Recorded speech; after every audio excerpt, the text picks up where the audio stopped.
Even though the Founding Fathers were flawed people, they were also pioneers who created a new form of government that still exists today. They believed that everyone had inherent rights, and they had to make the necessary compromises to get the Constitution passed. But in that Constitution, they created a system of government, the federal system, which would allow both the national and the state governments to have power. And they also agreed to a Bill of Rights, which would list out individual freedoms as well as guarantee that states would have these undelegated powers not given to the national government. From the beginning, our founders believed that everyone has natural rights that are given to them by God, and these rights can't be taken away by the government. In particular, Thomas Jefferson, he borrowed heavily from John Locke, who was an Enlightenment philosopher who also believed in the idea of natural rights. In our textbook, it states, for Locke, government exists to preserve life, liberty, and property, a theme paraphrased by Jefferson in the Declaration as, that all men are created equal, that they are endowed by their Creator with certain unalienable rights, that among these are life, liberty, and the pursuit of happiness. Also,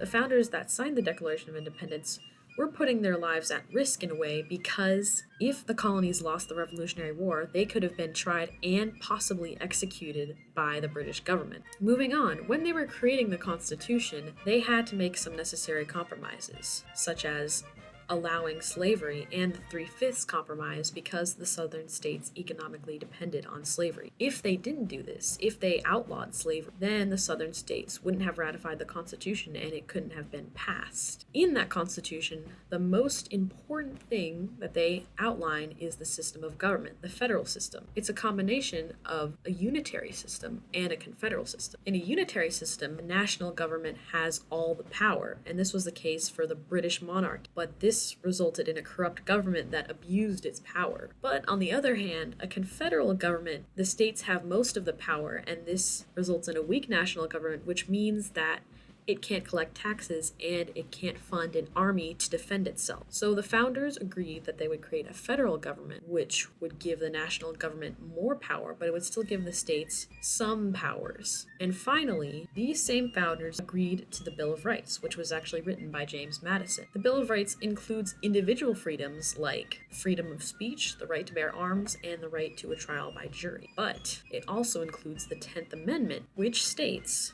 powers not delegated to the United States by the Constitution, nor prohibited by it to the states, are reserved to the states respectively, or to the people. All in all, the founders were trying to create a government that would last long and last through any years.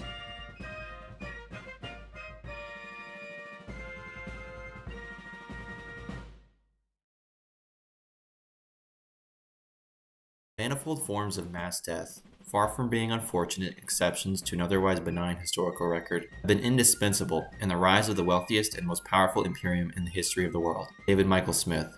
While some may assume that the Founding Fathers had nothing but noble intentions, there are many lesser known ways in which they personally benefited from the American Revolution. In fact, our Founding Fathers were motivated far more by their own self-interest than by the founding of a new nation. The founders of this nation were in effect forgiven of their tremendous debts, preserved power for themselves and their social and economic classes, and effectively excluded marginalized groups from participation in their own government. Many founders were indebted to British creditors and stood to benefit financially from independence. Quote, many American colonists did not want to pay off their British creditors. The founders of our nation, in particular planters like Thomas Jefferson and George Washington, were significantly indebted to British merchants before the time of the Revolution. Both the planter classes in the Middle Atlantic and Southern colonies owed more and more to their British creditors for goods bought on credit, something that George Washington and Thomas Jefferson understood and experienced firsthand. In other words, many Americans made purchases on credit, which is an honest agreement, and decided instead of making good on these deals, which they made, used muskets, bayonets, and cannons to avoid responsibility. They skirted their financial atonement and resolved instead to take up arms against their creditors. This shows how the founders were obviously financially motivated in their decision to revolt. What's worse is that the payments for their debts was now to be the lives of innocent colonists, swept into a patriotic fervor of their birthplace, paying the ultimate price for the debts of the rich and powerful. Among the oft-repeated list of this nation's founders are the names of several dozen white men. These were mostly rich, upper-class, intellectual, aristocratic types. Not found in the portraits and lists which enumerate our founders are women, African Americans, or indigenous peoples. To put it bluntly, our founders were racist, sexist, and bigoted in a largely timely but still unacceptable way. They were the first to exclude others who were different from them from our government. a grave sin which would continue for decades. These men shaped our nation how they envisioned, and yet sought only the prosperity of the white man. Washington and Jefferson themselves owned slaves, profiting from the horrors of systemic oppression while touting the lines that all men were created equal. Revolution was of self-benefit for these men because it allowed the continuation of subjugation under their terms. Quote, "We hold these truths to be self-evident that all men are created equal, that they are endowed by their Creator with certain unalienable rights, that among these are life, liberty, and the pursuit of happiness." Thus reads the opening to the second paragraph of the Declaration of Independence. The author of this sentence, presumably Jefferson, meant this to bind only to 1/3 the population, the 1/3 which all founders happened to reside. It was no secret that the founders, being mostly wealthy and aristocratic figures themselves, sought to make a government which disproportionately represented those who were like them. As previously outlined, this meant a government of white men, but it more specifically meant wealthy, landowning white men. Quote, "The framers were not common men. Rather, they were the elite, the powerful, the educated, the aristocrats of the new nation. As such, they were a bit wary of giving too much power to the common people, and they structured the presidential election procedure uniquely. We do not directly elect the president as we directly elect members of Congress. Rather, when we vote for the president, we are technically voting for a slate of electors who, in turn, several weeks after the general election, vote for the president. This structure shows the founders' intent to maintain control within the hands of the elite class of society. By limiting direct democracy, they sought to protect their own interests while crafting a system that kept the decision-making authority out of the hands of the broader, less privileged populace. In conclusion, the Founding Fathers were not solely driven by noble ideals, but also by their self-interest. They used the revolution to escape personal debts, solidify their power, and exclude marginalized groups from governance. While they laid the foundation for a new nation, their actions reveal a deliberate effort to preserve their wealth, status, and control, often at the expense of others.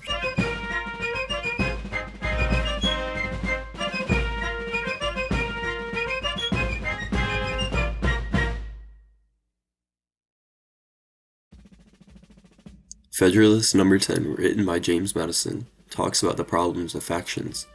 Groups of people who come together because they share a common interest or passion that could harm the public good or the rights of others. Madison admits that factions are a natural part of society because people have different opinions, interests, and types of property. But while we can't completely eliminate factions, he argues that we can control their harmful effects. Madison suggests that there are two ways to deal with factions. One is by removing their causes, and the other is by controlling their effects. The issue with trying to remove the causes of factions is that it would either require taking away people's liberties or forcing everyone to think the same. Madison argues that both of these options would be worse than the problem of factions themselves, because liberty is essential to political life, just like air is essential to fire. Since we can't eliminate the causes of factions, Madison argues we should focus on controlling their effects. If a faction becomes large or powerful enough, it can override the rights of others or disrupt the public good.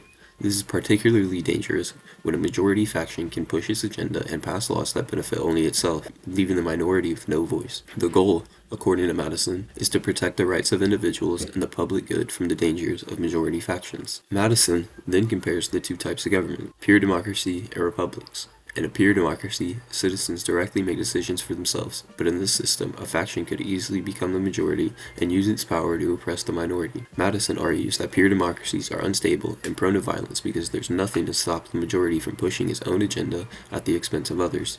On the other hand, Madison believes a republic, where citizens elect representatives to make decisions on their behalf, is a much better option for dealing with factions. In a republic, the larger number of representatives and the diversity of interests make it much harder for a single faction to take control.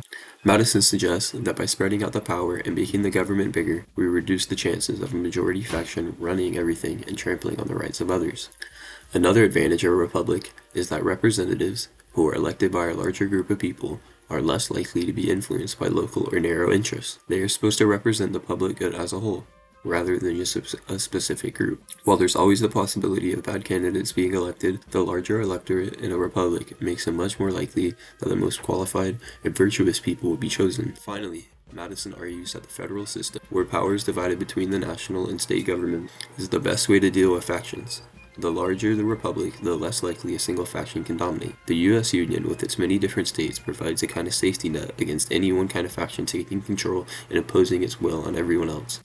In the end, Madison concludes that the extended republic, created by the Constitution, is the best way to control the harmful effects of factions and protect the public good.